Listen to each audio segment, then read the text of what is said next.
নমস্কার বন্ধুরা, চলে আসলাম প্রেমা লাইফস্টাইলে আর একটা ডেলি ব্লগ নিয়ে। তা আমার ব্লগে আপনাদের সবাইকে স্বাগত। তো প্রতিদিনের মতো আজকে শুরু করছি আমার সারাদিনের কাজ কাম, মানে সকাল থেকে দুপুর পর্যন্ত যে কাজগুলো করছি সেটা আপনাদেরকে দেখাবো। তো চলেন কি কি করি আপনাদেরকে দেখাতে থাকি। সকাল হয়ে গেছে, সবাইকে গুড মর্নিং জানিয়ে এই যে ফ্রেশ হয়ে জামা কাপড় চেঞ্জ করে তো আমি ভাতটা প্রথমে বসিয়ে নিলাম। সাথে ভাতের সাথে ডালটাও করব, এই জন্য দেখেন মুসুরির ডালটা ধুয়ে ভিজিয়ে রাখছিলাম একটু, আর সাথে কাঁচা লঙ্কা ছিঁড়ে দিয়েছি। তো ডালটা তাড়াতাড়ি সিদ্ধ হয়ে যাবে। ডালটা আমার সিদ্ধ হয়ে গেছে। ডালটা সিদ্ধ করে নিয়ে বাকি কাজগুলো আমি করে নিচ্ছি। ডালটা ভালো করে ঘেটে দিচ্ছি হাতা দিয়ে। বেশিরভাগ সময় হাতা দিয়ে ডালটা ভালো করে মিশিয়ে দেই, আলাদা কিছু ইউজ করি না ডাল ঘেটার জন্য। তো পরিমাণ মতো জলটা দিয়ে আমি ডালটা জাল করে রান্না করে নেব। তা সব কাজই তো করতে হয় সকাল থেকে, বিছানা গুছানো, সকালে ঘুম থেকে উঠে বিছানা গুছানো, ঘর ঝাড়ু দেওয়া, বাসি কাপড় চেঞ্জ করা, সবগুলো তো আর দেখানো হয় না। যেগুলো দেখানো সম্ভব সেগুলো দেখানোর চেষ্টা করি।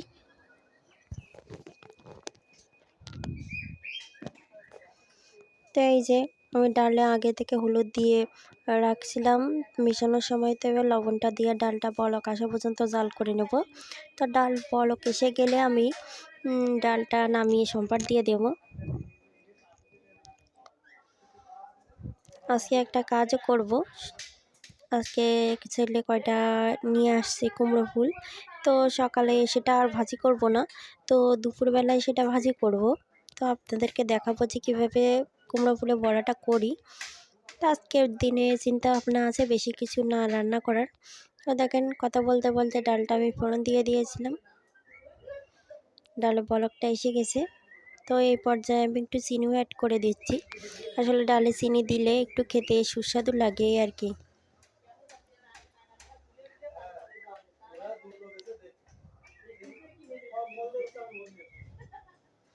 অবশেষে আমার ডালটা রান্না করা হয়ে গেছে। তো সকালে খাওয়া দাওয়া পর্ব শেষ করে আমি চলে যাব দুপুরে রান্নার কাজে। তো তার আগে আরও যে কাজগুলো আছে, আজকে আর সকালে উঠে পূজাটা দিয়ে নিয়ে নাই। তো খাওয়া দাওয়া শেষ করে পূজাটা দেব, তো স্নান করে নিয়েছি। তো এবার গাছ থেকে ফুলগুলো তুলে নিয়েছি। দেখেন বাইরের আবহাওয়াটা একটু মেঘলা একটু রৌদ্র, এমন পরিবেশেই হচ্ছে ফুলগুলো তুলতে। সকালবেলা গাছে ফুল ফুটেছে দেখলেও কত সুন্দর লাগে।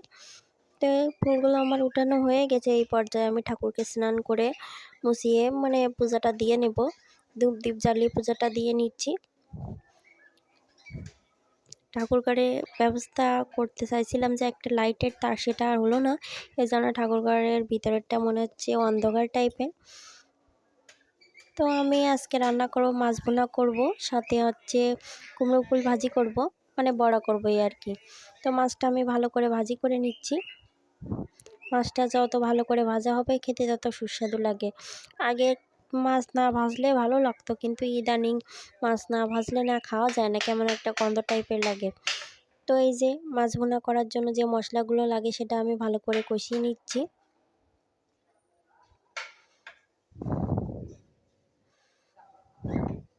ভালো করে কষানো হয়ে গেলে আমি পরিমাণ মতো জলটা দিয়ে দেব।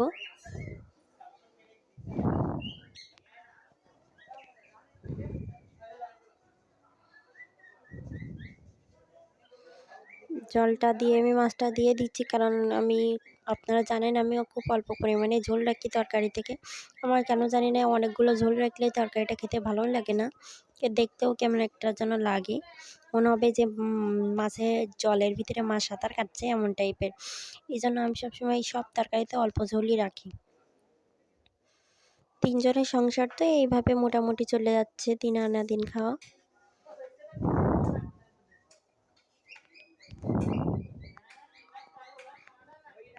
মাছটা মাখিয়েছিলাম লবণ হলুদ দিয়ে, সেটা লেগেছিল, তো সেটা আমি ধুয়ে দিয়ে দিলাম। আসলে চেষ্টা করি কোনো কিছু অপচয় না করার, অপচয় করা ভালো না, তো সেই জন্য চেষ্টা করি অপচয় না করার।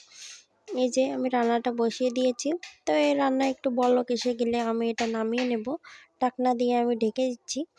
তো কিছু সময় রান্না করার পরও দেখেন তরকারির ঝোলটা অনেকটাই কমে গেছে। এই পর্যায়ে আমি গরম মশলার গুঁড়ো দিয়ে দিচ্ছি। তো গরম মশলার গুঁড়ো দিয়ে আমি আর একটু জাল করে তারপরে নামিয়ে নেব।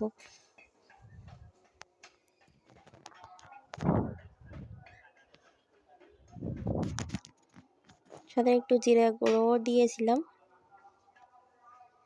জিরা গুঁড়ো ফ্লেভারটা আসলে নাকে আসলে অনেক সুন্দর লাগে, আর খেতে তো কেমন লাগে আপনারা সবাই জানেন।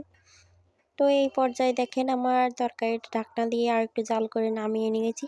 দেখেন কত সুন্দর কালারটা আসছে, মাছের ঝোল দেখতেই মানে দেখলেই জিভে জল এসে যাচ্ছে। তো আর একটা কি বড়া বানাবো বলছিলাম, এই যে বড়াটা আমি ভাজি করে নিচ্ছি। আমি লবণ, হলুদ, শুকনো লঙ্কার গুঁড়ো, জিরা গুঁড়ো দিয়ে বড়াটা ভাজি করে নিচ্ছি। আর তেল অল্প ছিল, এই জন্য এইভাবে ভাজি করছি। আপনাদের বাসায় তেল মেলা থাকলে ডুবো তেলে ভাজি করলে অনেক সুস্বাদু লাগবে খেতে। তো আজকে আমার এই ব্লগটা এই পর্যন্ত। আমার ব্লগটা দেখার জন্য আপনাদের সবাইকে ধন্যবাদ। তো আমাকে পাশে থেকে সাপোর্ট করবেন। ধন্যবাদ সবাইকে।